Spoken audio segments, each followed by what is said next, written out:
Anyway, let's get to the DNC boys, girls, MBs, 2024 DNC. Obama, Biden, Clintons. Why? Why is the Democratic Party doing this? Why? Bro, bring Jesse Ventura up there. Bring Megan Thee Stallion up there to fucking twerk. What the fuck? The Republicans cannot have a more fun convention than the Democrats. The Democrats literally own Hollywood, bro. What the fuck? You got Clinton. You got the Clintons. Not just Hillary, but Bill too. It's like we want both of Jeffrey Epstein's friends on there. Not just one, but both of them. Fucking goddamn it, dude. Stay of the race. NBC senior Washington correspondent Hallie Jackson's here. Hallie, good morning. So they finished off the Battleground Tour, the first rollout of Harris Walz. Give us the state of the race on the Democratic side, then we'll talk about former President Trump's campaign. Sure. On the Democratic side, Savannah, the Harris Walz team is feeling like they have some wind at their back, some momentum here moving forward for a couple of reasons here. It's that new battleground polling that we talked about here, showing that she is inching ahead within the margin of error in some of these key swing states. And when you look at independents, those numbers are interesting, too. There's some good news in there for Democrats showing that Vice President. Bro, swing state polls are cooking right now, dude. Oh, my God. Loyal Blue Vanguard up in this bitch. Look at this. Look at this. Look at this. Wisconsin, 50% Harris, 46 Trump. Michigan, 50% Harris, 46% Trump. Pennsylvania, 50% Harris, 46% Trump. I got more polls, okay? We got more swing state polls. The only thing that shows Trump not underwater is Trafalgar and fucking Rasmussen, bro. They are so goddamn cooked. You might as well just make the numbers up at that point, okay? It's so bad. Trafalgar and Rasmussen are obviously like incredibly cucked right-wing bias polls. They are consistently wrong. No, not Trafalgar Law, you fucking nerds. Shut up. Even the Trafalgar poll was terrible for Trump. I mean, Trafalgar is also like right boosted. But yeah, Wisconsin showing Harris up 9 points on the Bullfish Group independent swing states poll. 9 points. Michigan showing Harris up +5, 48 to 43. Obviously, that is not great, in my opinion, for Harris. That should be, I mean, that's outside of the margin of error, but like it should be higher than that for Michigan. But I do think that maybe Gaza is playing a role in that, and it might get worse for her in Michigan. Things might change. Overall, Pennsylvania, 49% for Harris, +4. Trump at 45. So this, once again, shows momentum swinging in the direction of the Harris Walz ticket. Okay? You also have approval ratings. Coming out of all the states that Walz and Harris have actually attended. And Tim Walz is fucking cooking, okay? Tim Walz is fucking cooking, all right? Here's how the dynamic has shifted so dramatically. I mean, not dramatically, but national polling average started off not so great. July, boom, boom, boom, boom, boom. Made a major flip on around August 4th. And it is now seemingly going to start trailing, okay? It will inevitably reach a plateau unless they keep up the momentum. But you also have the with Kennedy numbers, which is phenomenal. There it is. Kennedy taking more of the Trump support than the Harris support as well. Okay. Yo, there is a non-zero population that would let Trump babysit their child? Yes. This is the sign of an unbiased pollster, by the way. Kamala Harris has opened up a 6% lead over Trump. LOL from Rasmussen. I mean, yeah.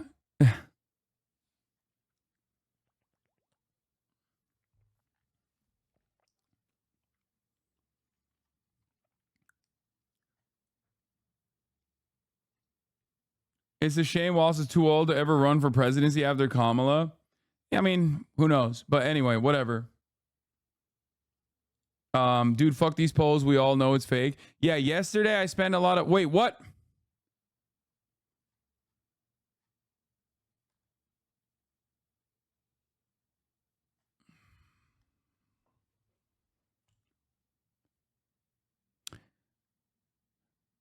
At the top of the hour, there's a 3-minute ad break. And some of you like to steal that glory from me. Some of you like to steal the one time of the day, once every hour, where I like to have fun and dupe you. And just take that away from me shamelessly and selfishly, and then serve the 3-minute ad break in my stead. I recognize when I have been bested. This is a moment where I have been bested. AI must be stopped. I think that it's time. We've officially gone too far. This is obviously AI footage. I was not at the Kamala Harris Michigan rally with a top of the hour ad break poster.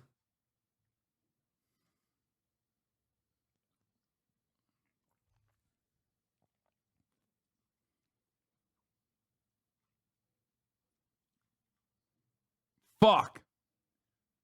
Anyway, that's a good one. I'll give it to you. Lilith of the South, thank you for the 5 tier 1 gifted subs. Aiden Kami, thank you for the 5 gifted. Sakura Gore, thank you for the 10 gifted. Data Pixel, thank you for the 5 gifted. Here's the 3-minute ad break now.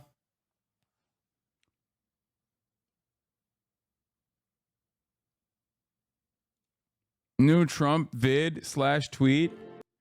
Bro, he is posting, dude. He's back. He's back. He's back, but unfortunately not as good as he used to be.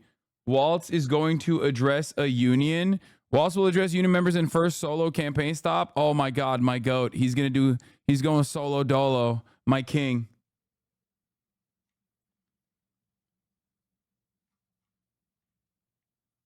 It really is 2016. Yeah, the problem is role reversal occurred. What's your take on the Armenian genocide? I wonder where this guy's coming from. I wonder why he's asking me this.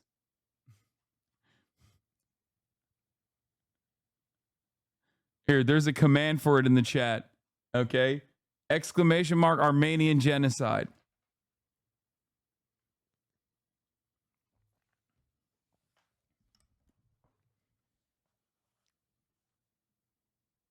Bibi's office just called Gallant anti-Israel after Gallant said total victory is bollocks. Bro, the drama in the Knesset right now is crazy. Yeah. Do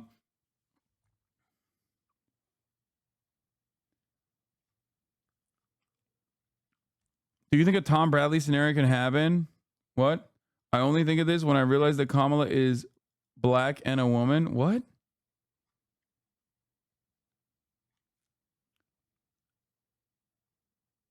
This is my favorite Trafalgar poll ever. Murray won this race by over 15 points. This is who they are relying on for copium at the moment if chatters don't know who these people are. Yeah. Trafalgar in 2020 was so off base, dude. This is part of the reason why Real Clear Politics, I say, like, there's poll aggregators out there. You got 538, you got Real Clear Politics, you got a bunch of them, right? RCP, unfortunately for people who love RCP, I think weighs Trafalgar and Rasmussen differently than some of these other pollsters, other poll aggregators. So that's the reason why they're almost always incredibly fucking, almost incredibly right-wing boosted. This was the Trafalgar Washington Senate poll showing incumbent Murray still holding a small lead, but the challenger Smiley gaining. Okay, 48.7% for the Murray campaign, 46.5% for Smiley, Tiffany Smiley.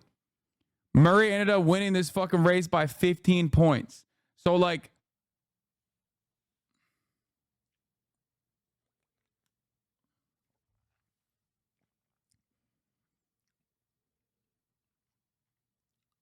so overall, you know, you got to take a lot of what they put out there with a grain of salt. Also, this is an insane thing that I've seen as well. Do you lean closer towards the Republican or Democratic position on abortion? Plus 19 for the Democrats. Environment, plus 17 for the Democrats. These are obvious gimmies, right? That number should even be higher. Who the fuck is like, I don't know, maybe the Republicans have it right on abortion. Healthcare, plus 16 for the Democrats. Election integrity, plus 13 for the Democrats. Economy +8 for the Democrats. Inflation +4 for the Democrats. I do not know what is happening. I do not understand what is happening. I don't even get why people have completely removed Kamala Harris from the fucking equation. This is not the only poll I've seen, by the way, that shows that the Democrats are leading on the economy. Okay?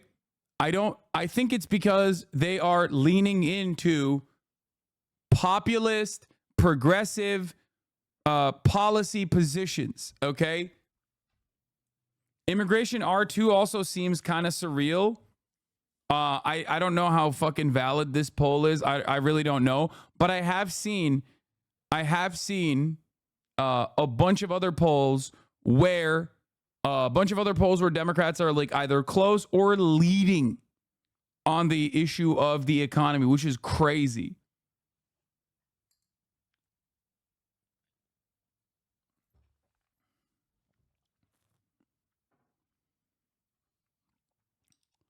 Seems that Americans are single issue voters and the issue is the candidate being alive. I mean, that was a major role. Yes, that played a major fucking role. But I told you motherfuckers time and time again, it's not like the Democratic Party's platform is unpopular. Okay? They can make this unpopular. They can. If they run away from popular prescriptions to problems that people foresee in their day-to-day lives. But as I told you, the platform is good, is solid. Lean into it. Stop fucking running away and being like, I'm not a radical. No, you don't understand. I want to do like the most complicated tax equation in an effort to make sure that you can like, you can get like maybe tax credits. This is also the type of shit that actually is phenomenally popular. I've also talked about this stuff too. The White House has proposed a new law requiring the subscription services like gym memberships can be canceled with a single click. This is genuinely really good quality of life policies, okay? That kind of shit works, bro. If the Dems ran on like eliminating spam mail, like if they just added that in, if they added that into their fucking, if they added that into their platform, like that's the type of stuff that actually plays really fucking well. Okay? Huh.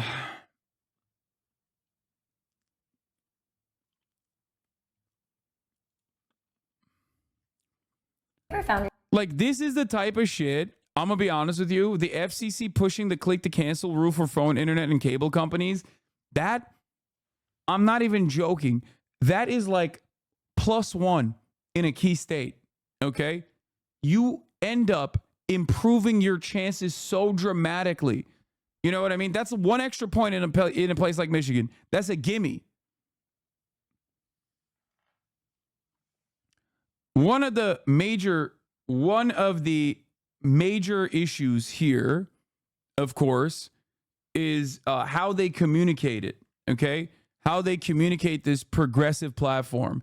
If they run away from this shit, if they don't actually publicize this kind of stuff, I'm telling you right now, it's not gonna mean anything. It will be meaningless.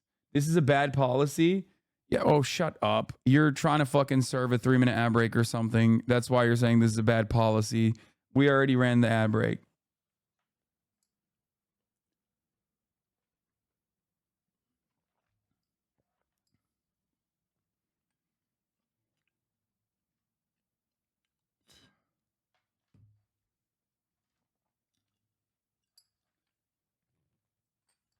Did you see EU is telling Elon Musk to censor Trump? I have not seen that, but honest question, wouldn't some corporate donors be against this? Fuck the corporate donors, bro. What are we talking about?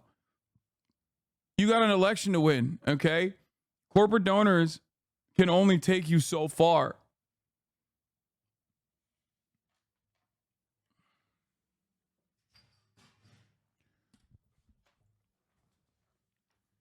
Corpos, I think that there are a lot of corporations, a lot of corporate donors that are completely vested in Donald Trump, especially Silicon Valley.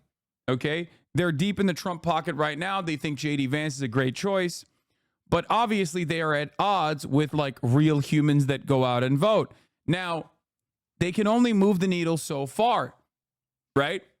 They can only move the needle so far. All the money in the world is not going to work if you have genuine fucking momentum. Donald Trump proved that in 2016. Hillary Clinton got a shit ton of money. Hillary Clinton had the backing of liberal media.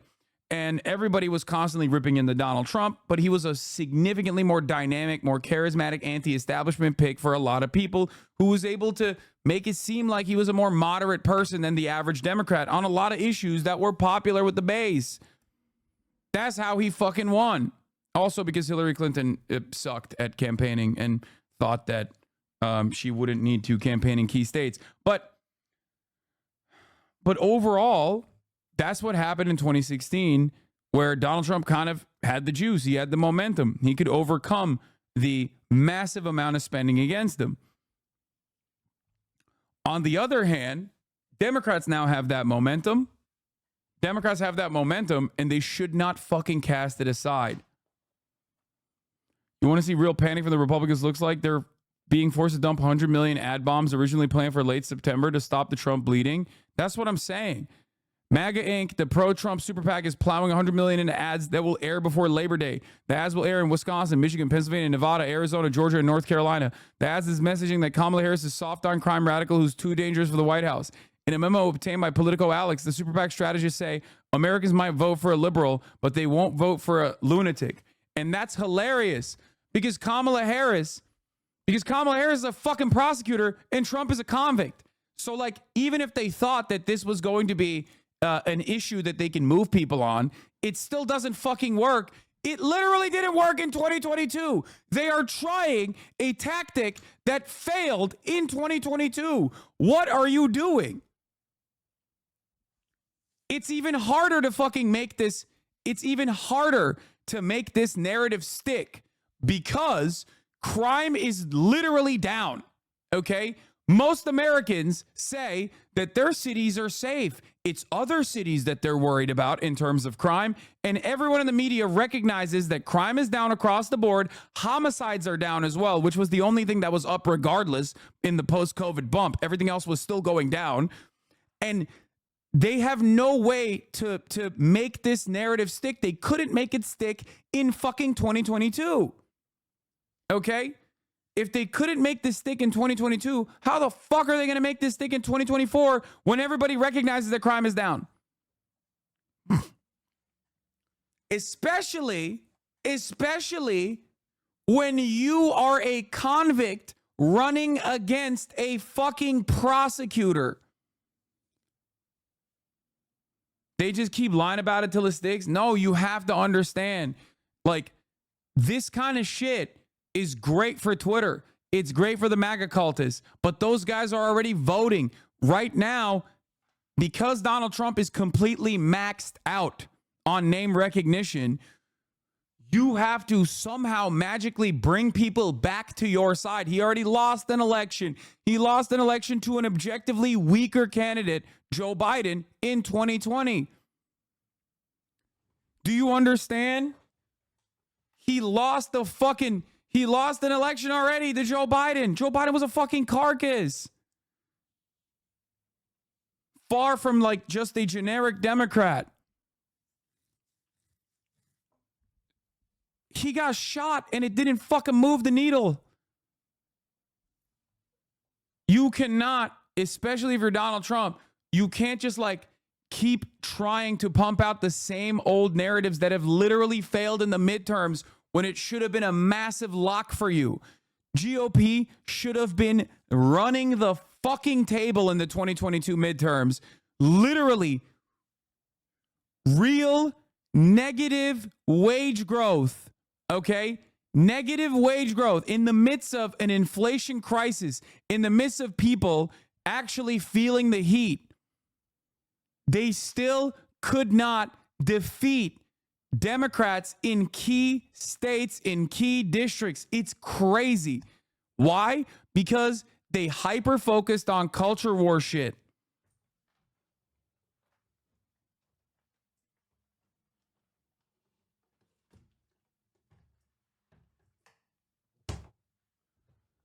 And they're doing that again.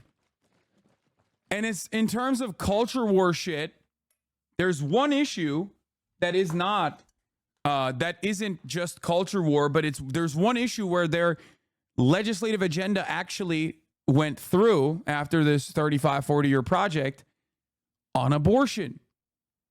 Abortion restrictions. That came down. People saw what it's like. People know what it's like when the Republicans get their wishes across in terms of some of these culture war issues. It's just fucking, it's done. It's done after that. You're hemorrhaging your base of support. People fucking hate you. People do not think you're good. People do not think you're competent. People don't want to pay attention to politics.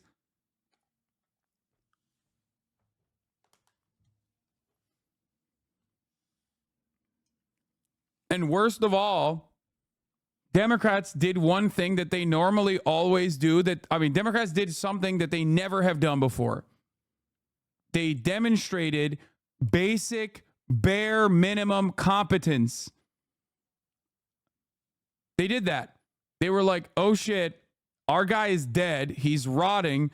We can't carry him across the finish line. We should swap him out.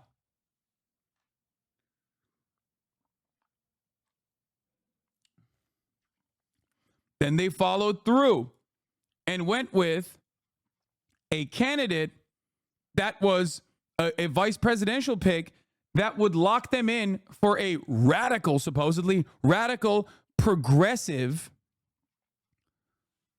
policy platform. So unless Kamala comes out today or tomorrow, I think her campaign policies are going to, like, the agenda is going to come out soon. Unless she comes out and is just like the most dog shit, like centrist, soft pedal, baby shit, hyper focus tested nonsense. Okay. Unless she does that, which would be a full fucking reversal of like the Tim Walz decision, which I don't think they will do. And I hope they won't do that. Okay. Unless she does some shit like that, they can keep carrying this momentum forward.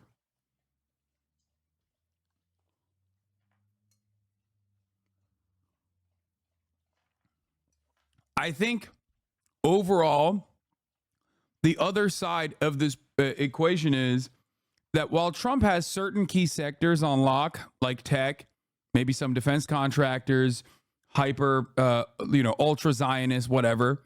Democrats have their own version of this as well, obviously, in terms of big donors.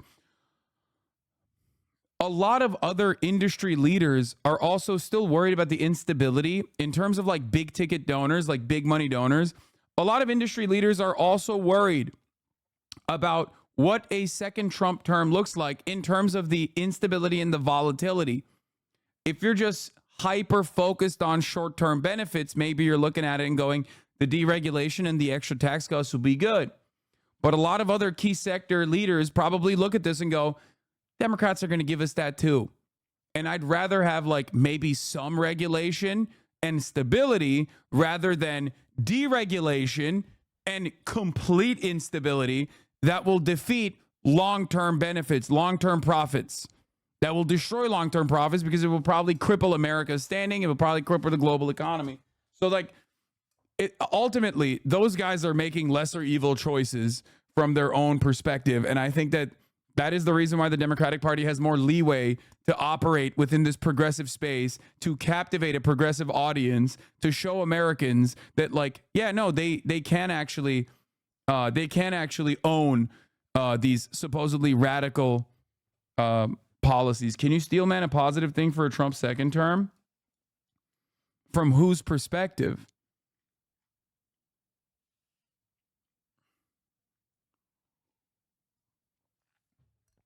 Positive from like the average person's perspective, or positive from like industry?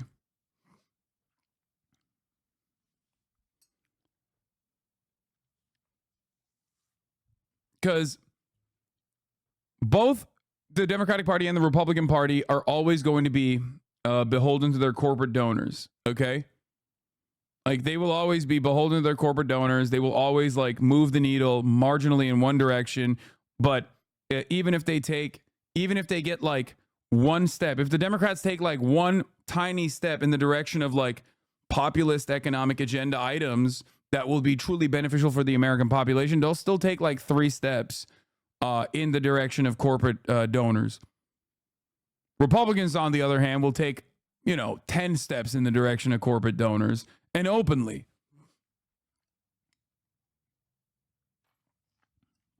Is he drinking piss? Yeah, dude. Arizona fucking green tea, brother. Holy shit.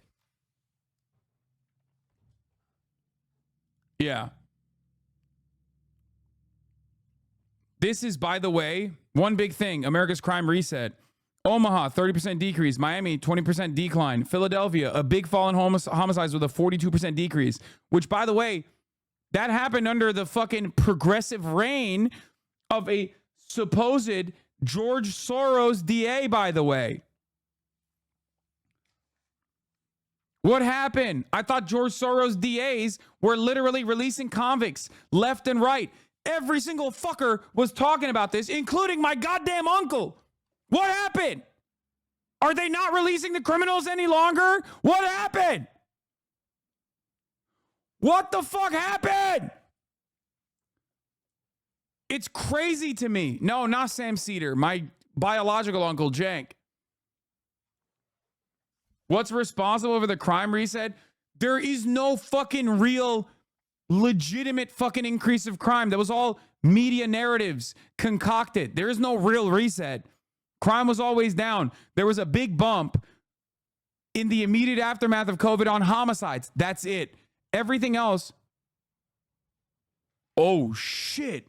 That's a massive earthquake. Yo. It's still going.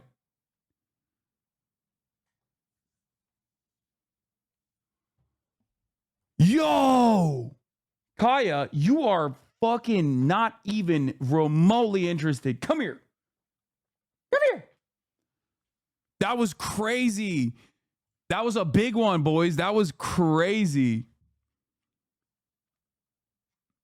There have been a lot of earthquakes that have happened. Hello. Get up. Up. Up. Up. Up. Good girl. There have been a lot of earthquakes that have happened. But that was definitely a big boy. That was a big, or at least like the epicenter must have been close. Wait, it's only 5.2 in Bakersfield? I fucking felt that shit. Last time it happened, or 4.7 in Bakersfield. Oh, it's south of Pasadena.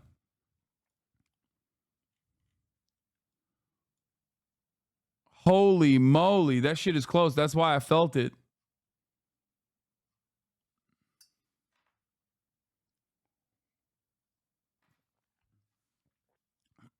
It was right in LA. Fuck. East Coast here. This is an indication of the big ones coming soon.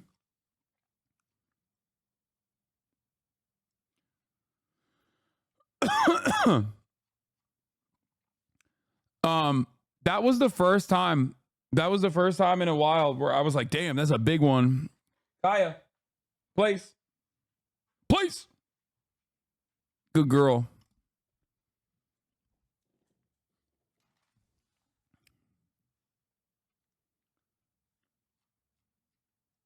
Did you get alerts on your phone? No. I'm in West LA, felt it, but it looks like it hit you harder. Yeah, no, it was crazy. I heard it.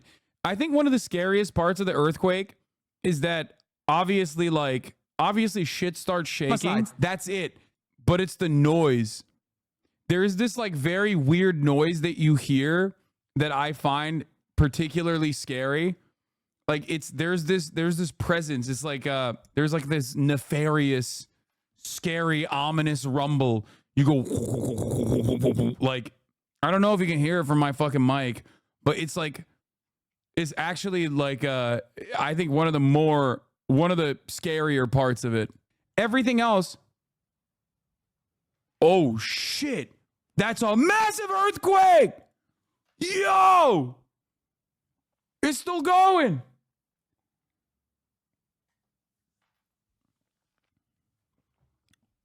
Yo, Kaya, you are fucking not even remotely interested. Come here.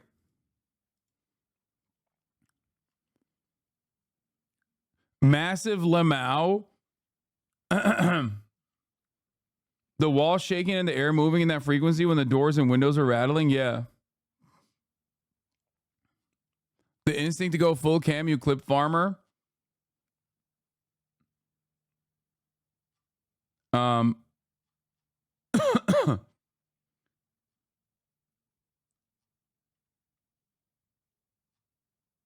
Sorry, guys, I just sat down. I love that you checked the Zin Tower. What? What? I didn't check the Zin Tower. Earthquake! Yo! It's still going. Oh, I did. Oops. Yo! Kaya, you are fucking not even remotely interested. Come here. Come here. That was crazy. 4.6 is actually not that big, but I think it's because I was very close to the epicenter this time that I felt it that much.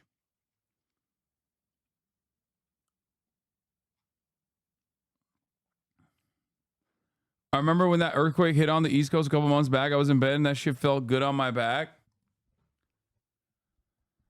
4.6 is actually huge. Thank you very much.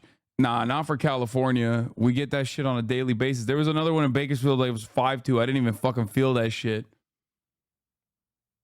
I think that's the reason. Yeah, it's because it was like close to us.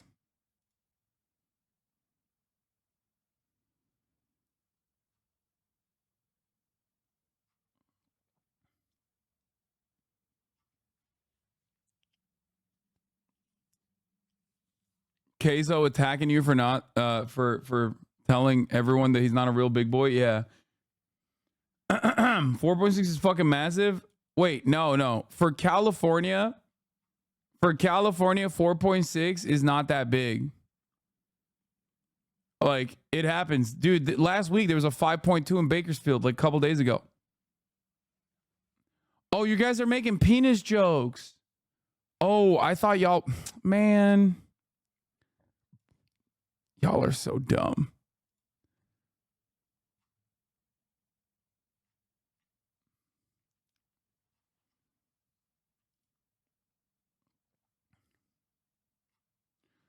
Anyway,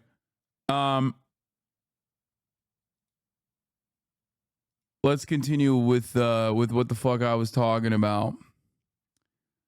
God damn it.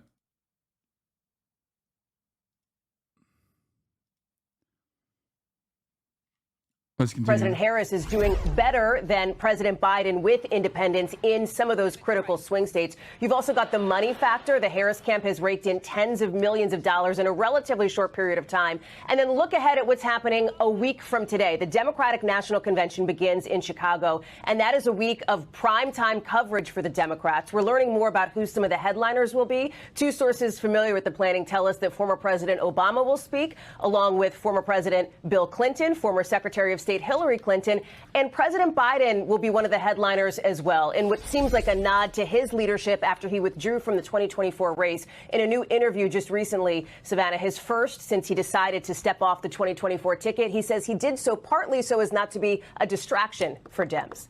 Let's talk about the Trump campaign still adjusting, it seems, to this new race and this new candidate they're facing at the top of the ticket. Yeah, there's a sense from senior advisors that this is a so-called Harris honeymoon that may not last all that long. They see the fundamentals of the race as still being fairly consistent here, and that is a real focus on two big issues, the issues that we've been talking about for months now that voters care about, the economy and immigration. On both of those issues, battleground polls show that former President Trump actually polls better than Vice President Harris on that. So there is a desire, I think, from those I've talked to in the Trump orbit for the former president to focus on that, to focus on policy. policy. What we've seen from him, though, over the course of the last week, several weeks, if not longer, has been a focus on nearly anything but. He's been litigating this issue of crowd sizes, making false claims on that front, suggesting that President Biden may try to, with no evidence, reclaim the nomination at the DNC. There's nothing that would support that happening here. Of course, Vice President Harris is looking to combat on both of those issues, going on offense on both the economy and immigration. Savannah. All right, Hallie, much to discuss. Thank you very much. Hey, thanks for watching. Don't miss the Today Show every weekday at 11 a.m. Eastern. Vice President Harris and Governor Tim Walz completed their first swing through battleground states, as new poll numbers show them pulling ahead in some of those key states, drawing false attacks. Dude, the Beyonce release was so clutch. Like, I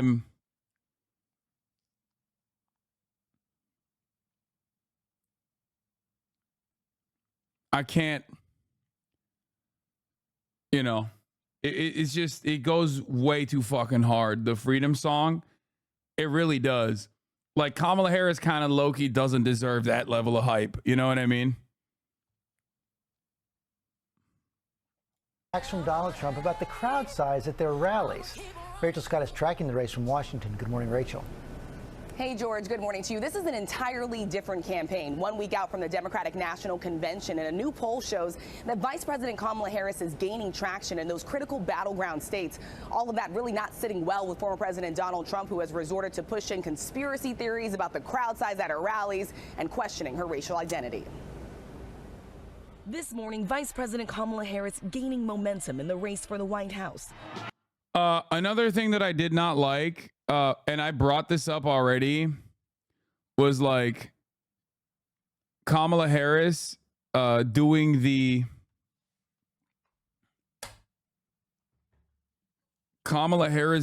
fucking like classic Dem thing, I guess, but in a new format, where she looked at like something that Trump had suggested that is like a pro-corporate policy and not a pro-worker policy that masquerades as a pro-worker policy, no tax on tips. And I think that ProPublica senior editor Jesse Eisinger is absolutely right on this, where he says no tax on tips policy is an ominous sign. Pandering matches half-baked, bald Trump pander. Regressive. Most tip workers don't pay income tax and get EITC. Unfair. Why should a bus driver pay taxes but not a waiter?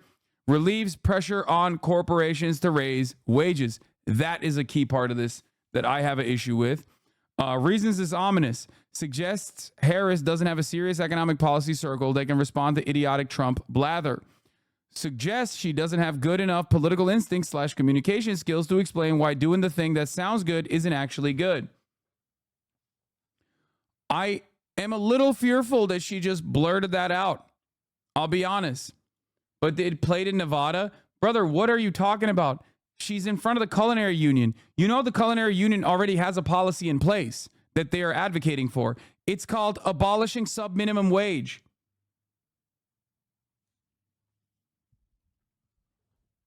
That's it. You don't have one guy on your team in your immediate orbit that could have communicated that to you? The union workers there already have a policy that they are advocating for.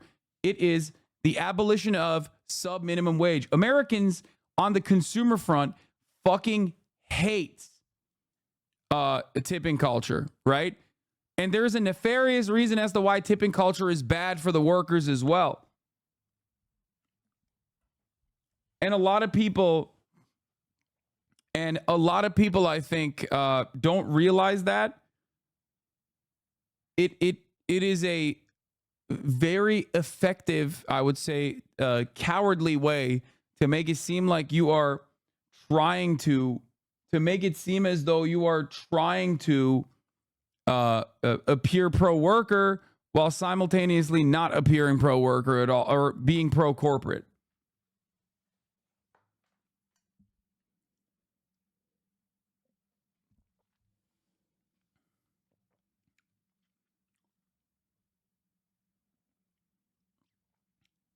The biggest problem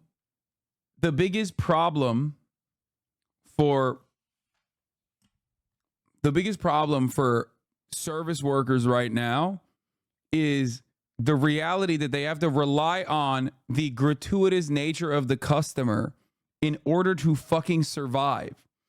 And the way in which the tipping structure is designed in the United States of America allows corporations, allows restaurants to offer what is known as sub-minimum wage, because the tips make up for it, right?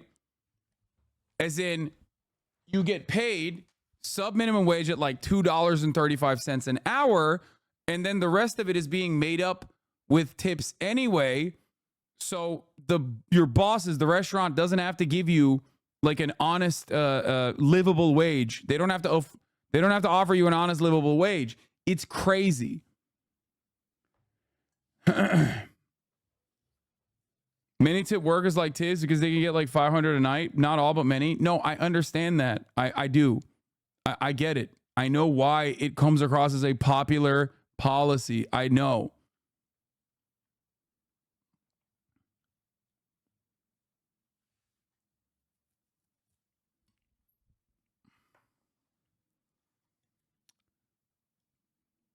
Here's the statement by the Culinary Union Secretary Treasurer Ted Papa George regarding elimination of the sub-minimum wage and taxes on tips. The Culinary Union calls Nevada elected officials to support the federal ban on sub-minimum wages and taxes on tips.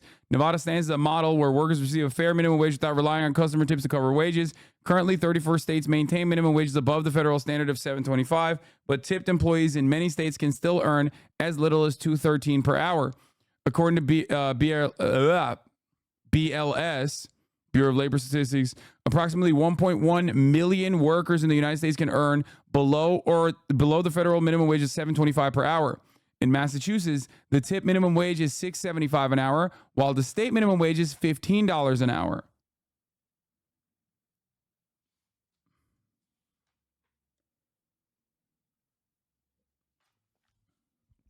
A lot of you who have not worked on this, worked in the service sector, I think, are kind of oblivious to how unimaginably cruel the sub-minimum wage structure works. But it is, regardless of what people think in the short term, I think it's a very nefarious policy to design. The no tax on tips aspect of it is very nefarious policy making, in the sense that, like, it basically moves the blame away from those who are most responsible for people suffering, like most responsible for their workers not getting the honest wages that they deserve, livable wages that they deserve unconditionally, and changing the dynamic by basically beefing up tipping culture, which consumers across the board hate as well. But a lot of people don't think about that immediately, or they don't think about, like, oh, well, they have taken off taxes on tips. Like, most people don't think about it in the short term. They don't think about what kind of most people don't think about what kind of incentives you are creating here, and what that might look like down the line. Okay? No tax on tips proposal is a bad idea on the merits, but I don't mind pandering to win the election. Please don't pass the Senate Dems, but this is an opportunity to pander with good policy. Take it.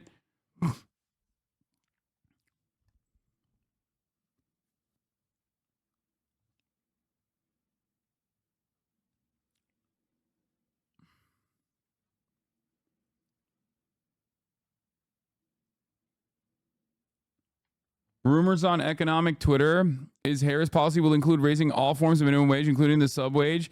Several hope she does exactly what the Culinary Union wants from it, like she did for the taxes on tips. Yeah. Prices will go up. Suggested tips will go down. It will get votes, but crap policy.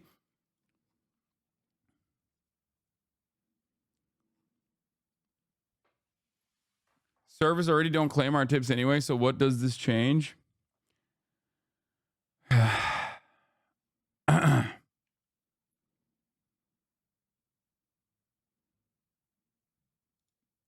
Can you elaborate? Can you please give us examples for us restaurant workers? I think what is beneficial for restaurant workers across the board isn't necessarily to cut taxes on tips, but instead to move to a model that makes it so that restaurants have to give you an actual fucking wage rather than having you rely on the magnanimous, gracious nature of the customer.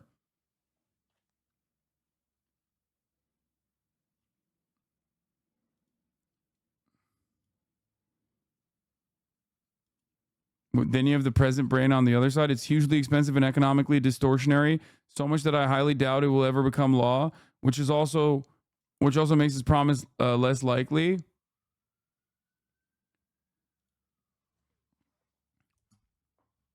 No, I don't think this is present brain. I'll be honest with you. I think this is one of the only instances where Globe Twitter is right. One of the things that Americans are so fucking warped on is like taxes for middle income Americans. Taxes for middle income Americans basically fund the entire government because there's so many fucking people in that bracket. It's basically the entire nation that's in that bracket. So no, I am not anti-taxing the middle class.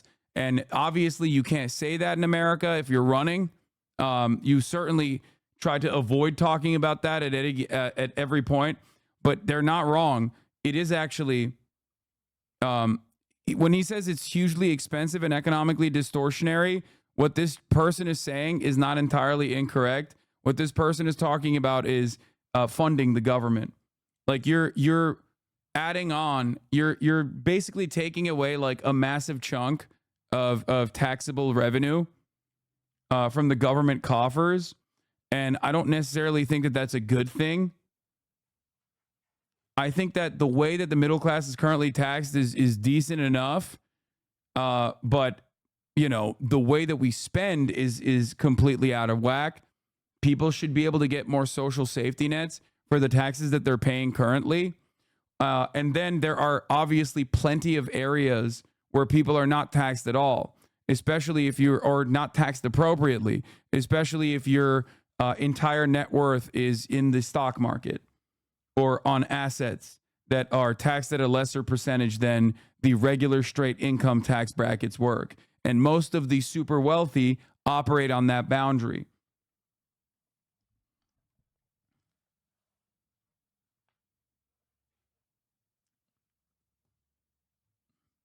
That's why we have people like you. You can afford to tip 100% each time. I know, but nobody does that shit. And you cannot rely on, like, I've always been the type of person who says, like, you're never going to extract concessions by being nice. Okay? You can't just expect people to be nice to you. You have to forcibly change the rules and the laws. Okay? It is a foolhardy endeavor to rely on the magnanimous nature of the wealthy. If they were magnanimous to begin with, we wouldn't have such severe income inequality. We would not have billionaires. Okay? They clearly are not. I don't think it's like appropriate to design an economy on having the entirety of the service sector be over reliant on people being gracious and basically seeing the working poor at the whims of their mercy and maxing out, like basically creating a GoFundMe like structure for every interaction in the service economy is insane to me. And that is basically what we're doing with moves like this. Like, give people consistent, honest income that they deserve, a livable wage. You are talking like the pubs have empathy, Lamau. No, I'm saying that nobody has empathy. Everyone is very selfish, which is why you have to design a structure that leads to more egalitarian outcomes. Because no one is going to fucking do that.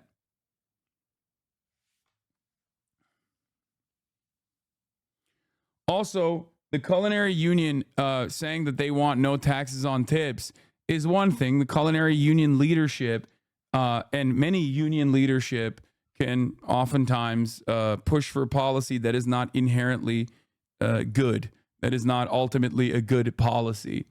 Okay? This is something that you learn with, throughout your time dealing with unions in general. If you remember, sometimes there is sometimes there's also a mismatch in what a union communicates and what the desires of the rank and file are. Culinary union is a great example of this. But this is one of those issues where the rank and file probably also, in short-term thinking, assume that this is a good idea. Technically not a good idea. It's one of those things that it is populist to say no taxes on tips, okay? But if you're looking at it with the lens of, being an adult about it, it's not necessarily a solid idea at all. If you're gonna use the populist aspect of this, you have to also, at the very least, tie it to an increase in sub-minimum wage. Does that make sense? So do nothing. Did I ever say so do nothing? I actually told you what to do instead.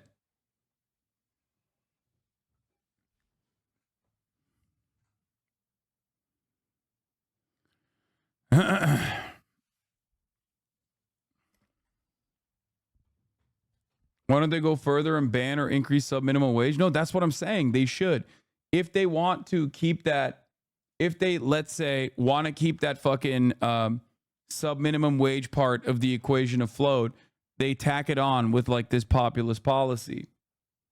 Are you arguing that relying on tips to support the service sector is unsustainable and unfair, effectively turning every transaction into a form of charity? Yes. That is precisely what I said. That's literally what I said. Wouldn't it be more to ensure workers receive a stable, livable wage instead of depending on the generosity of others? Yes, you understood exactly what I was saying. Are you suggesting that the tax burden on middle-income Americans is disproportionately high and that their contributions are essentially funding the entire nation? That is also what I said. Holy shit, this guy's awesome. Thank you for summarizing my points.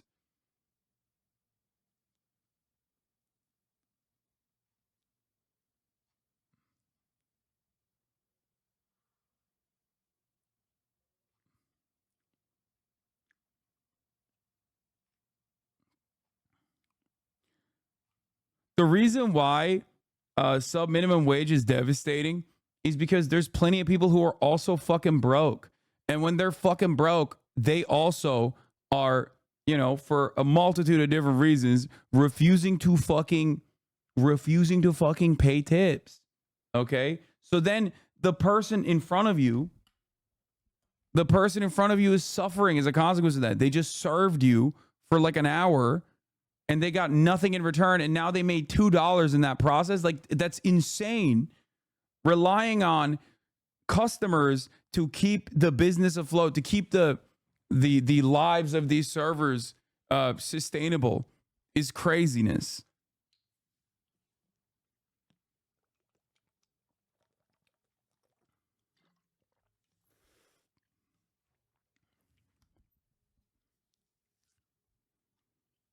And I think there's also a pretty solid counter to it, which is that everybody, including servers themselves, when they are customers, don't like fucking the 25%. Don't like seeing 25% at the checkout line. You know what I mean? People are like, what the fuck?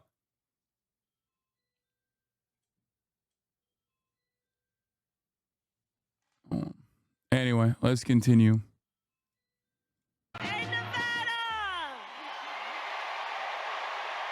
Wrapping up her first major campaign blitz with her new running mate, Governor Tim Walz. You are battle-born.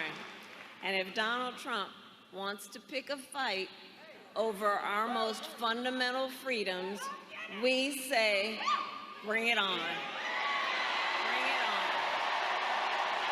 Bring it on.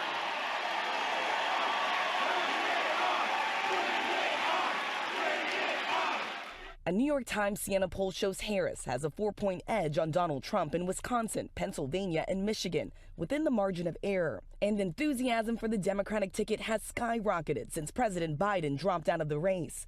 Walz addressing a crowd of 15,000 in Phoenix, making this dig at Trump. But Arizona just couldn't leave it alone, could you? It's not as if anybody cares about crowd sizes or anything. So.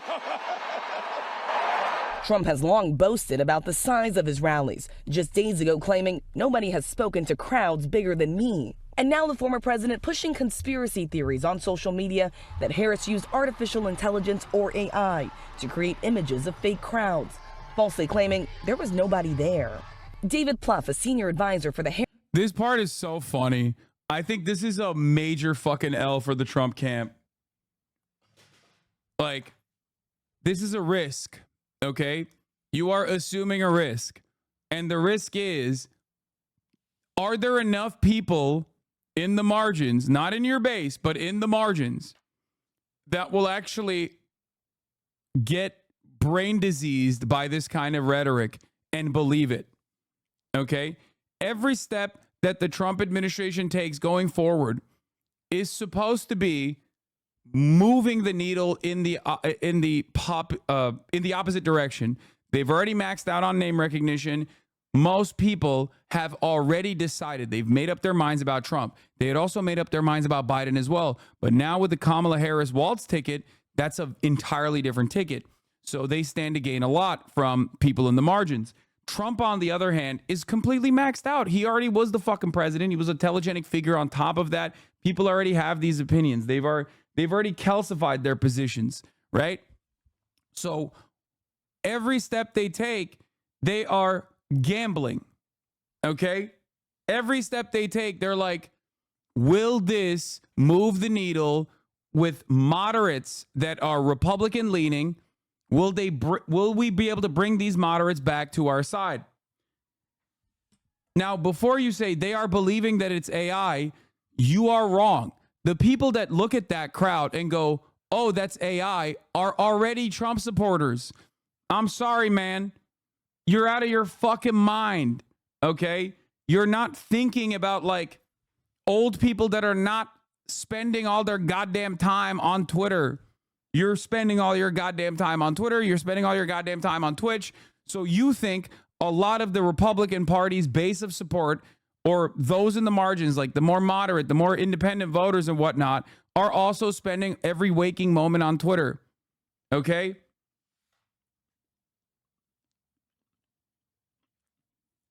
The average American with a fucking job or a business that they own is not as brain broken as like Joey Manorino or whatever. They're not as brain broken as the End Wokeness account.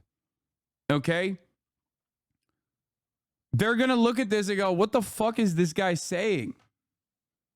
Okay? And a lot of you probably have relatives that are perma online too. So you think like, oh no, every person is like this. My blue collar Republican boss doesn't think Trump will win because he's too controversial.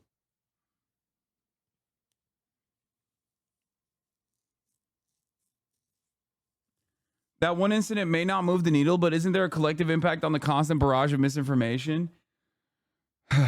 Yes, but a lot of people still pay attention to the news, okay? As it stands currently, especially in the demographics that actually go out and vote, you have the entirety of the Republican constituency locked in on Fox News. They're doing the brain broken shit on Fox News. But you have the rest of the country that also looks at a variety of different news outlets, from local news all the way to ABC, NBC, CNN, and the like, NPR, New York Times. And those people see this shit and they go, what the fuck is Trump doing? Do you understand? It's also one of those things that is like immediately disproven with your fucking own two eyes. It's one of the worst things that you can lie about. Okay? One of the worst things that you can lie about is something that you can disprove. If you were to run around and be like, Trump is super sexy, actually, right? If you were to run around and be like, you don't understand, I love Donald Trump because he's hot. I love Donald Trump because he's an incredibly fit man. He's incredibly physically fit. He's very dynamic. Like, if you say that, people can just look at that and go, what the fuck are you saying? Guys, stop memeing for a second. Okay, please stop memeing. Please. I know I like to say Trump is hot, but like, ultimately, you have to remember, like, things that are immediately disprovable will not will not work well with a group of people that you are trying to bring to your side that aren't already completely locked in. Okay? It will look like the conversation that I had yesterday with that one hater from Ohio. The dude who was like, I'm double your size, pussy. You are a pussy. You're soy. You're weak. I could fucking beat your ass if I wanted to. And then we fucking pulled up his photo, and it demonstrably was not the case. It was like hilarious that he was even like presenting this as an argument. Okay? Some of you guys might have missed that part. But he was just like falling apart and still running on this delusion.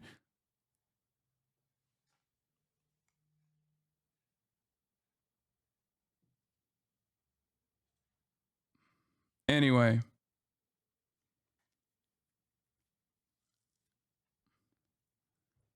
Harris campaign writing, these are not conspiratorial rantings from the deepest recesses of the internet, adding the author could have nuclear codes and be responsible for decisions that will affect us all for decades. Trump has been struggling to pivot to a new Democratic ticket, doing everything from questioning Harris's racial identity to mocking her intelligence and lashing out at new polling. Kamala is grossly incompetent and, in my opinion, has a very low IQ. He's now taking her on her pledge to make tips tax-free, something he has promised for months, calling it a Trump idea. The former president also putting immigration at the center of his campaign, vowing the largest deportation effort in American history. Our John Carl pressing his running mate, Senator J.D. Vance, for specifics. I think it's interesting that people focus on, well, how do you deport 18 million people? Let's start with 1 million. That's where Kamala Harris has failed, and then we can go from there. This also is a way, finally, the media is actually like offering a little bit of context to this argument and not letting shit slide on this front, which is crazy. Where the fuck was the media for the past 8 months? It's like, where the fuck were you guys? What? I can't believe that finally the media is asking this question. I've been saying this. I have been saying this for literally months. Someone should ask a fucking Republican what mass deportations looks like. They should get them on the record being like, I'm fine with a couple million people getting forcibly deported from their fucking homes. Okay?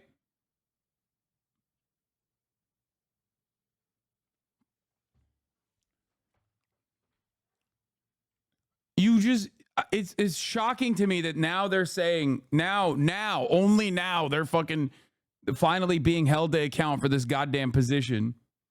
It has gone on for far too long. The fact that people have not been asking this question for months at this point, and it's gone untested, uncountered as a narrative, that is the reason why it has led to 60+% support. Okay? Mass deportation. It's fucking ridiculous. J.D. Vance did say that, though, in the interview you covered. These people are gross. Yes, these people are gross. And let me tell you, many people in the fucking MAGA cult are definitely on board with this. But you have to remember, those aren't the only people in this country, okay? We're talking about 30% of the... We're talking about the 30% of eligible voter population. There's 70% of the eligible voter population that's not on board with all of these narratives and might actually think that these narratives are fucking insane. These ideas are Hitlerian, because they are. They are Hitlerian. But they'll never come to that conclusion if someone doesn't turn around and go, hold on, did you just say you want to deport 20 million people from this country? How the fuck are you going to do that? How the fuck are you going to do that? Okay?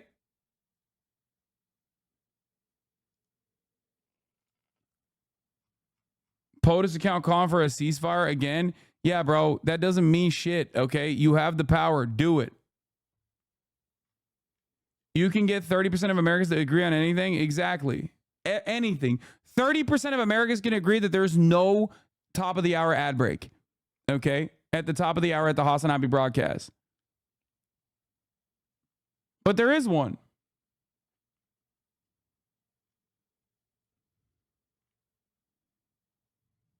There is. It's crazy how the majority of illegal immigrants pay taxes. Yeah, of course they do. The reason why, however, 30% of Americans are delusional about the fact that there is no top of the hour ad break is because they are subscribed. They're subscribed to the Hasan Piker broadcast at the top of the hour, and therefore they don't see it. If you want to be a part of that 30%, all you need to do is subscribe as well for $6 or for free with a Twitch Prime. Here's the 3-minute ad break now. Rob is Coffee, thank you for the 5 tier 1 gifted subs.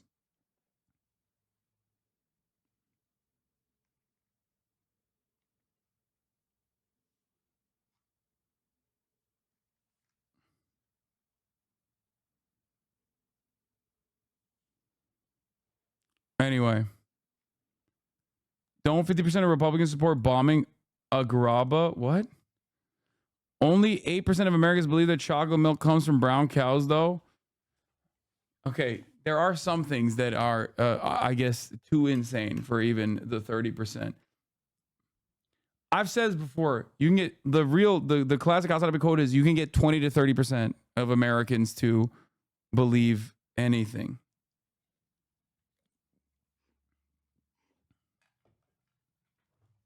You see how pathetic Barack Ravid is?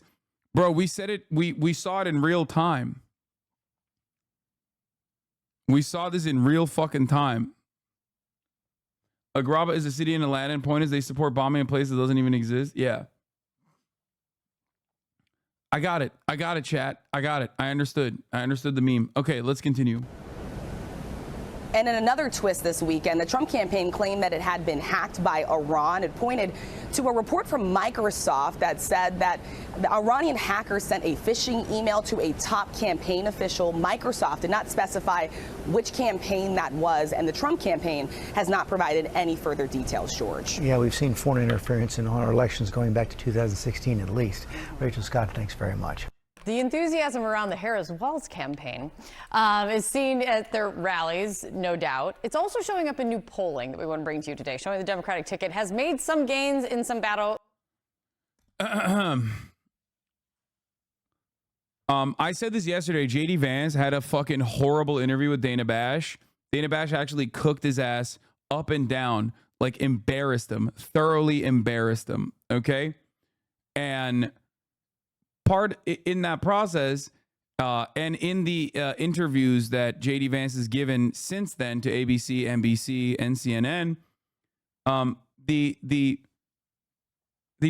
liberal media is like finally starting to ask these fucking questions, like, how do you suggest a incredibly right-wing psychopathic policy such as mass deportation of all migrants currently living on U.S. soil, which is like around 10 to 20 million people. Okay? And that's a good thing. That's a good thing to ask. Baba, yemek yapar mısın?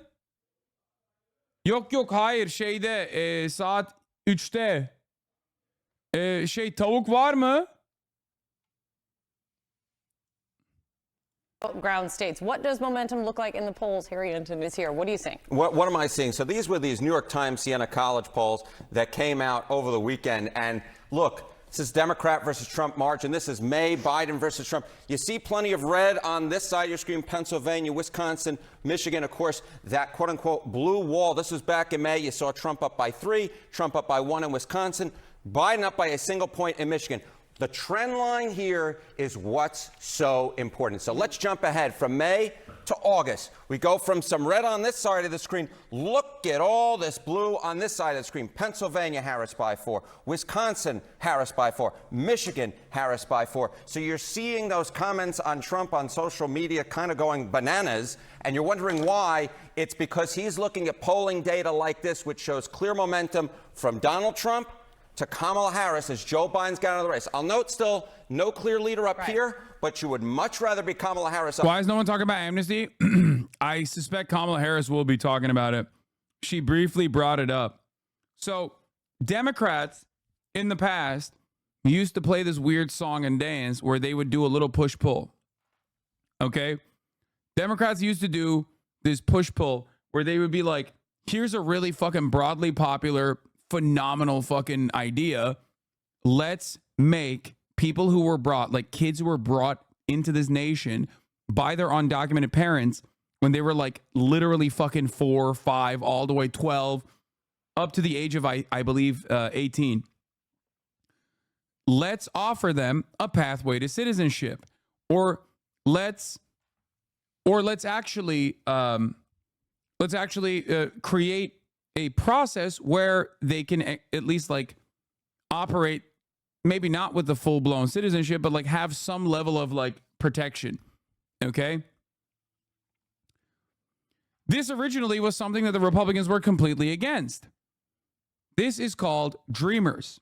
Okay. Deferred action on childhood arrivals. This was an idea that Republicans were against. Democrats made it happen under the Obama administration. However, by the way, Dreamers still do not have full-blown citizenship.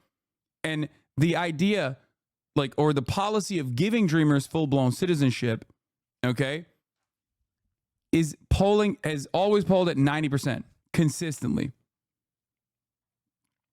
So that is one aspect of the immigration equation that encompasses, hundreds of thousands of people, if not millions of people. I forget what the actual number is, but it's just like completely unacceptable that it was even contested.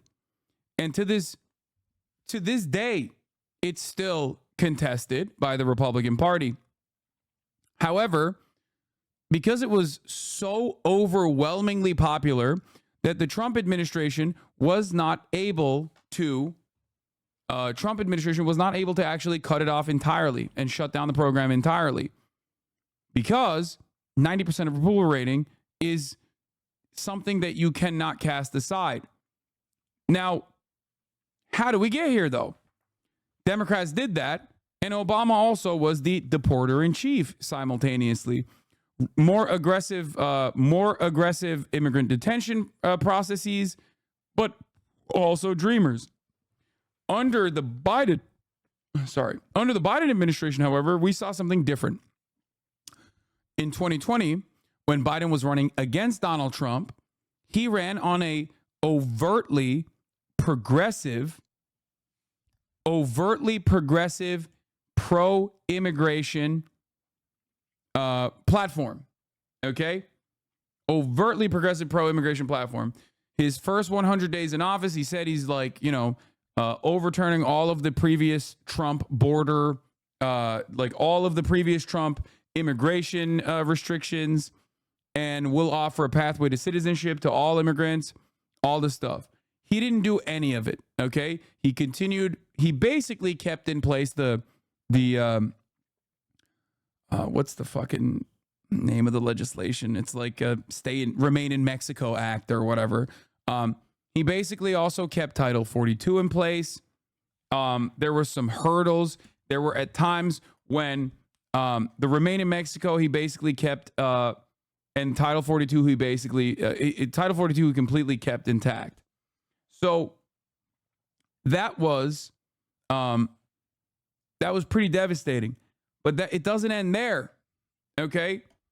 What he ended up doing after that was allow the Republicans to fucking counter message on immigration for the entire 4 years of his administration and consistently pull on the immigrants are doing crimes, they're rapists, they're fucking drug dealers, they're murderers nonsense without any sort of effective counter messaging on it by bringing people back to reality on the matter. And in that process, people became fucking crazy over it. Okay? So then the Democrats turned around and responded in the worst way possible, which was to lean into the xenophobia, to lean into the right-wing narratives. Immigration in this country for years was seen as an economic burden. Okay? It was an economic policy. Now, I can argue on that front about how that was also false and that was also incorrect, but that's not what we're talking about now, because the Republicans moved from they're taking our jobs to they're raping our daughters. Okay? They moved further right on immigration and successfully turned at least the conversation in American media to immigrants are an issue that needs to be dealt with as a national security problem. That was new, okay? And they were able to successfully change the narrative, and they turned it into a crime issue. It's no longer a labor issue. Now it's a crime issue, okay? Now, this is Hitlerian to begin with, okay? It's just completely Hitlerian. It's born out of nothing but right-wing hysteria and white supremacist attitudes towards people that don't look like you. That's it. Because if you look at the actual data, undocumented migrants are responsible for less crime per capita than natural-born U.S. citizens are. Okay? If you look at the actual data, when they try to tie the fentanyl crisis back to like brown people, that's also built on falsehoods. Okay? Donald Trump runs around the entire country and keeps saying that undocumented migrants have killed hundreds of thousands of Americans. He says that in campaign stops left and right. He said that at the RNC. This number is insane. It is completely made up. Okay? It's completely made up. The actual number of homicides, according to Customs and Border Patrol, that undocumented migrants have committed in 2024, this past fiscal year so far, is 23. 20 fucking 3. 023. Okay, not 23,000, 23. Okay? And that is what is so unimaginably cruel about the way that these guys have been able to just openly lie about this without any contest whatsoever. Okay? Now, Donald Trump will try to play fast and loose. Republicans do this all the time when it comes to undocumented citizens and the way to communicate with them, where he will try to package the fentanyl deaths with the migrant crisis, which is not a crisis at all. When you look at the actual data from the Department of Homeland Security, and this is incredibly consistent throughout the Trump years, incredibly consistent throughout the Biden years, it's just the reality. Drugs that are coming over the border are apprehended at regular points of entry, okay? Ports and like actual border crossings inside of cars. Drugs are not shipped over the border in the ass cheeks of a fucking migrant, okay? That's not how this works. People are not just like smuggling drugs in their fanny pack as they cross the fucking Rio Grande Valley, as they cross the goddamn desert. That is inconsistent with reality. It doesn't even make fucking sense when you think about it. We're talking about metric tons of fentanyl and chemical compounds necessary to cook up drugs, okay? Why the fuck would that be a consistent, reliable way to traffic drugs when those guys are getting fucking apprehended at the border? Okay?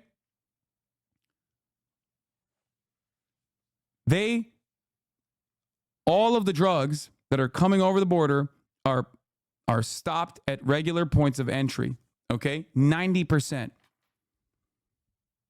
And they're not undocumented citizens that are trying to traffic these drugs over the border. They are American citizens, okay? American citizens. 90% Lamau. Mules exist, dude. I love you, Chatter, but you're wrong.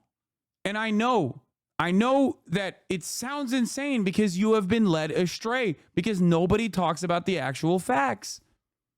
But this is the Department of Homeland Security.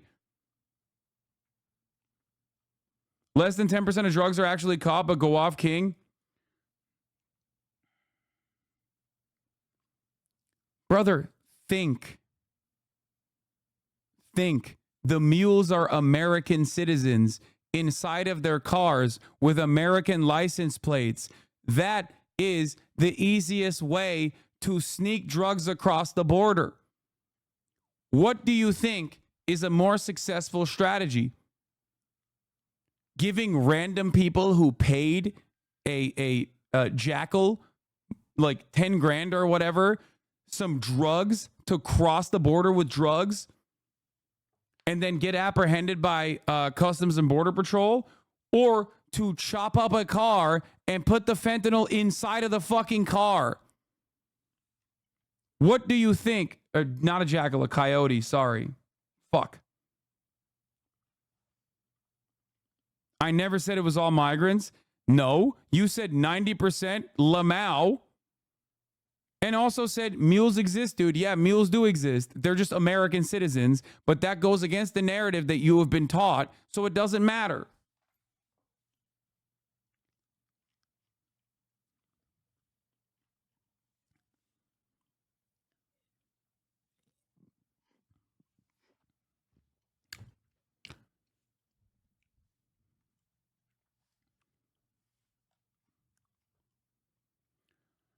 %90 of drugs aren't caught. Okay, brother. So do you think if 90% of drugs aren't caught, but 90% of the drugs that are caught, okay, 90% of the drugs that are caught at regular points of entry, do you think that all of the other drugs are actually secretly being trafficked over the border through undocumented immigrants? Is that what you think is going on? Or do you think it's more likely that 90% of the drugs that are not caught are still also crossing through regular points of entry?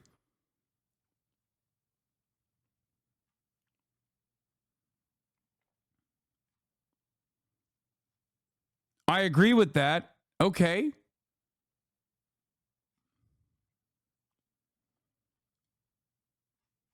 I mean, he's not only moving the fucking, not only put the goalposts on a motor at this point, motorized goalposts up in here, but he's also coming to terms with my argument, I guess, even though he originally approached the subject matter as though he was in disagreement. I don't even know where he got the 90% of drugs are not caught, or less than 10% of drugs are caught over the border. I don't know where he got that information from, but it doesn't even fucking matter, because the ones that are caught at 90% are caught at the fucking regular points of entry.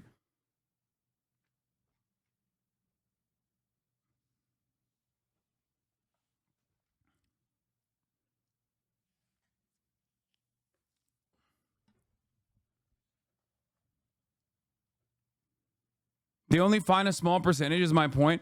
I know, but you can't suspect, if the data is readily available, that 90% of the drugs that are apprehended are actually coming in through regular points of entry and only 10% are through like random migrant crossings or people slingshotting over the fucking border wall or whatever, okay? Or building tunnels under the fucking border or whatever, okay?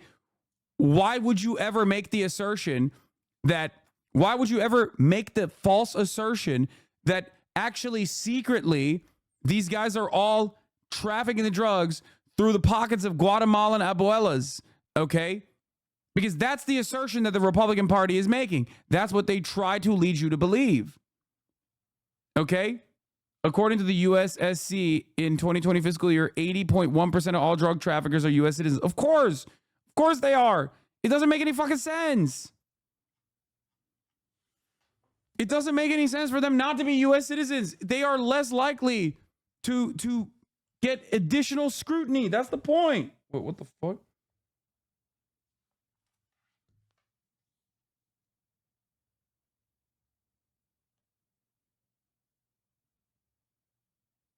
Oh no.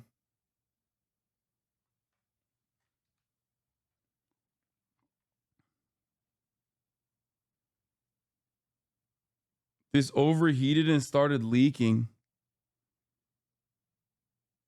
We're at the final. We got to the final stage of this. This one worked.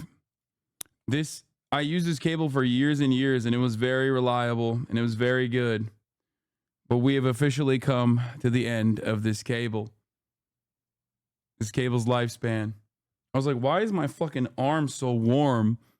And why does it smell like, why does it smell like there's something gone? Something's like cooking a little bit.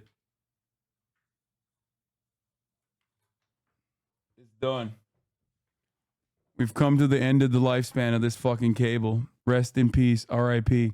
Up by 4 within the margin of error, then Joe Biden down by 3 in Pennsylvania, down 1 in Wisconsin, and only up by 1 in Michigan within the margin of error. These are 3 to 5 point movements towards the Democratic ticket. Clear momentum, and it's clearly angering Donald Trump. But take us inside the numbers. Who is Harris appealing to that Joe Biden was not when we had these numbers? Yeah, so, okay.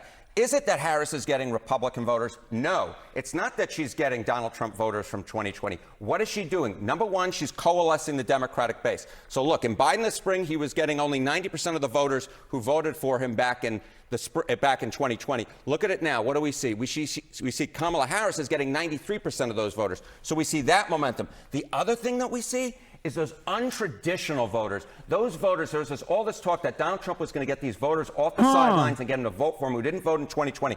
Back in the spring, look at that. Joe Biden was only getting 28% of the 2020 non-voters. Look at where Kamala Harris is now. She's getting 43% of those voters, a 15-point jump. So Kamala Harris is doing two things here. Number one, she's getting more of those untraditional voters. And number two, she's coalescing that Democratic base. Are you seeing signs in other polling of the Harris momentum as well? Yeah, okay. So if it's just one poll, I'm not that interested. But take a look here. This is among those certain to vote. This is the Democrat versus Trump in Michigan, Pennsylvania, Wisconsin. This is an Ipsos poll that came out last week. Look at this, the June margin, Biden versus Trump. We see Trump was up by 2, very similar to what we saw in those New York Times Siena College polls. Look at where we are now in this August margin. Look at that, +2 for Harris. So again, a 4-point movement towards Harris, again within the margin of error. And the last thing I'll note, look at this. If Harris just wins up in the Great Lakes, Pennsylvania, Michigan, and Wisconsin, she can lose Arizona, Nevada, and Georgia, and she gets to exactly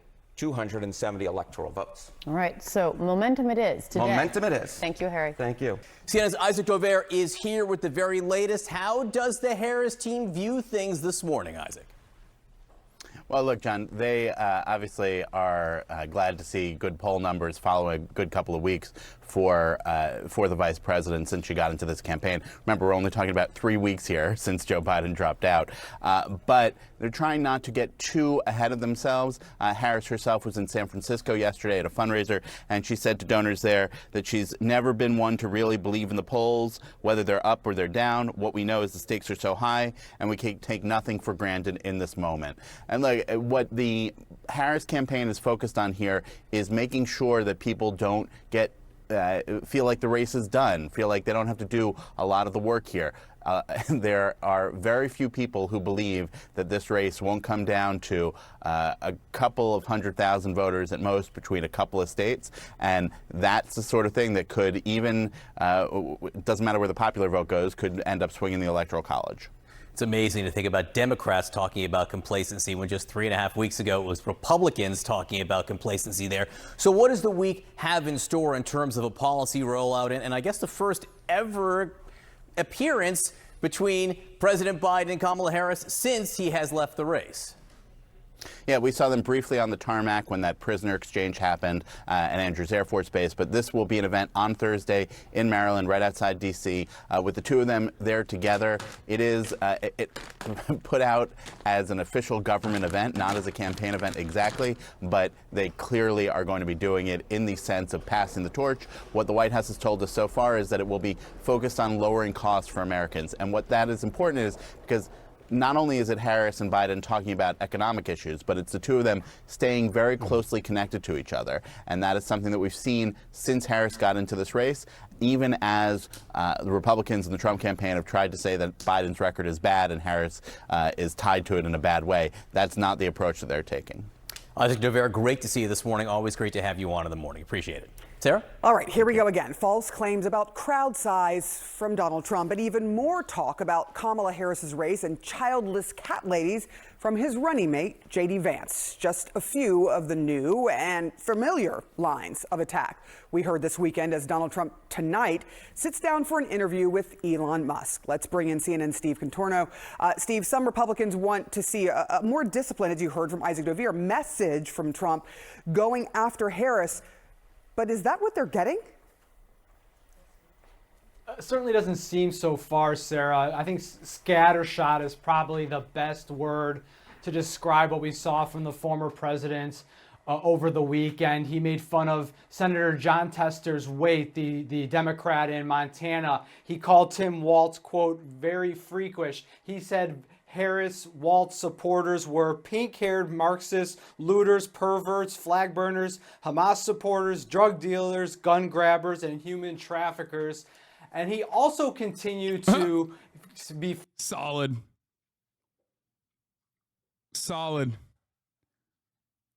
I think it's going to be awesome when he has, like, in the words of, who was it? Fuck, I'm forgetting now.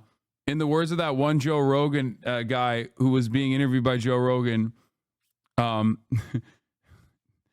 mind, this bit doesn't work. He's going to have one of the most neurodivergent adults on the planet try to have a conversation with fucking Donald Trump on a website that is notoriously finicky. It's going to be great. It's content, okay? fixated on the crowd size of what Vice President Harris is getting versus his own. In fact, in a series of social media posts... Who was the guy who said full-blown autism?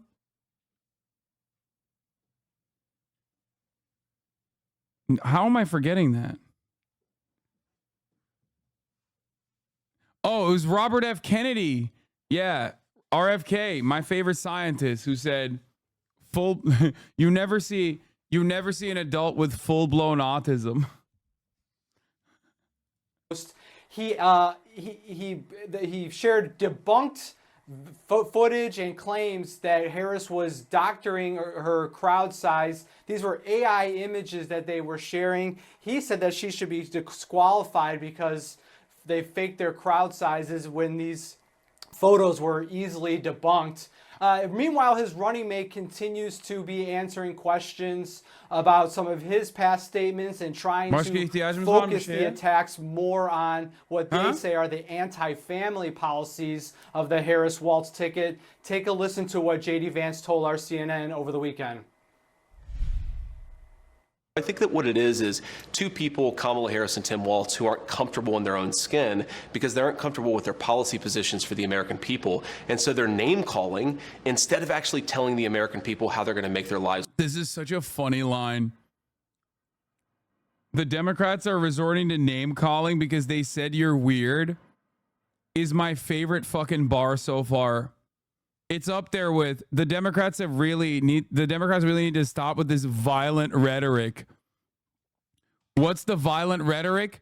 Saying Trump's policies are Hitlerian.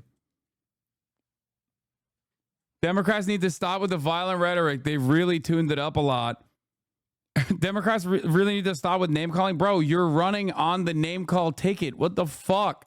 It's better. I think that's weird, Dana, but look, they can call. Like, name calling is what Trump is good at, or used to be. Not as much anymore. Now he says Kamala, and you know, that's it. Me whatever they want to. Do you believe Kamala Harris is black? I believe that Kamala Harris is whatever she says she is, but I believe importantly that President Trump is right that she's a chameleon. She pretends to be one thing in front of one audience. Now, still not much campaign action from Donald Trump this week. He still has bangers every now and then, like New Scum. That's a banger. Like, I recognize that. Real recognize real. Okay. Gavin Newscomb, banger. Undeniable. Okay.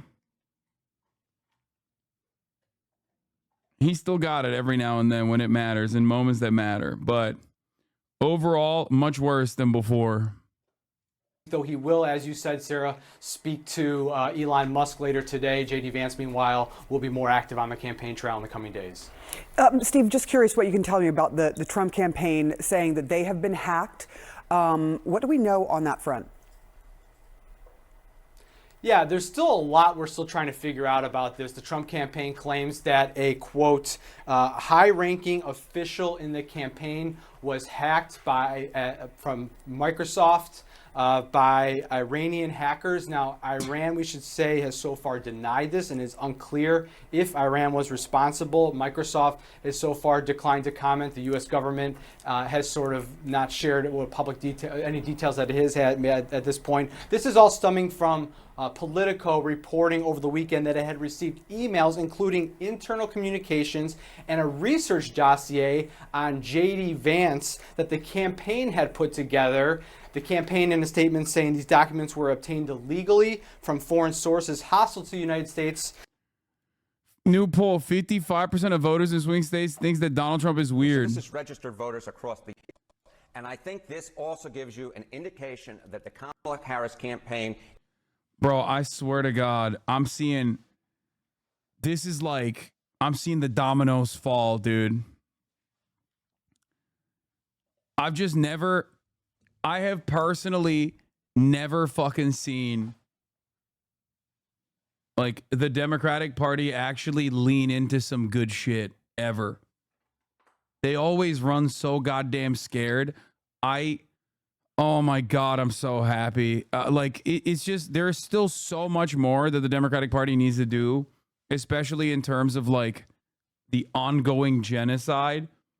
But overall, it does feel weird to see them actually do things that I've been begging for them to do for fucking years. It feels great to have this vindication at the very least. Like, I'm not exactly pro-Democratic Party by any means, as you guys know, and actively criticize them. Some of those issues that they criticize them on is this shit. So, it makes me feel a little happy in spite of all of the awful, other awful stuff that they have not moved on at all. In spite of the reality that like on immigration, they're doing a horrible job.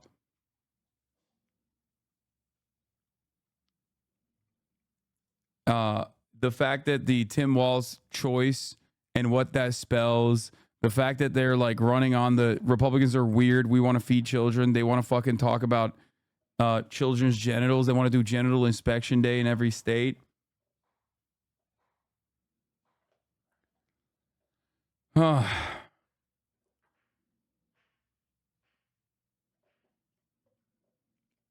fucking awesome. Is working. So this is registered voters across the 7 closest states back in the 2020 campaign: Arizona, Georgia, Michigan, North Carolina, Pennsylvania, and Wisconsin. Earn their position. Kamala Harris, 45% of voters say that she earned her position. Compare that to Donald Trump, just 42%. Donald Trump and his campaign is losing the messaging war right here. How about they are weird? This is not where Donald Trump wants to be leading it, but 55% of voters in those 7 states say that Donald Trump is weird, compared to just 39% for Harris. So the Harris campaign. Bro, that is a dagger, okay? That is a dagger. And it actually pairs well with what I was talking about because it is something that Donald Trump despises, right? Here's the Atlantic article. This is the most important part of the Atlantic article. Something else, and something quite important, has changed. The whole landscape of the campaign has been transformed. The rise of Harris instantly cast Trump in a new light.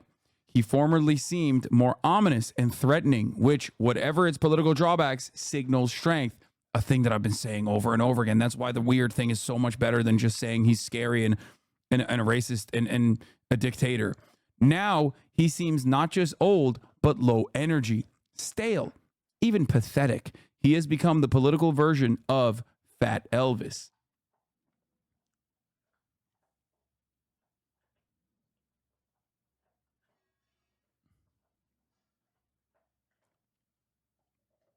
You feel me?